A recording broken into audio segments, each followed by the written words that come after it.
இவன் எப்படி தெரியல. நம்ம எந்த படம் கிடைத்தோ பாத்துரும் போய். அது மோஸ்ட்லி இல்ல பாத்துட்டு வந்து அந்த இம்பாக்ட்லயே இருப்பேன் நான். இப்ப நான் போலீஸ் படம் பார்த்தா போலீஸ் ஆகணும்னு நினைப்பேன். டிராகன் படம் பார்த்தா காலேஜ் துட்டல் போய் சேரலாமா கூட நினைச்சேன் நான். அது மேல ஐயோ வயிற்றுடைய பாட்டுலாம் பாடுறேன். இவர் எடுத்த வரையும் அங்க போயிட்டாரு. ஆமா படிச்சு முடிச்சிட்டேன், காலேஜ் பாத்துட்டேன்.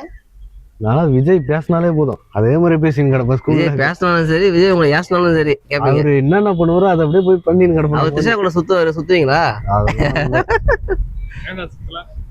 திரிஷா இல்லையா அவருக்கு? திரிஷா சரி இங்க பாரு, அழுவும் போது என்ன பண்றேன்? ஒன்றும் இல்லை, இது என்ன சாப்பாடுல தட்டுல இலையில சாப்பாடு போடுற மாதிரி இருக்குது. இங்க வரா இப்படி திரும்பி என்ன ஒரு மாதிரி லைட்டா ரியாக்ஷன் பண்ண இருக்கு.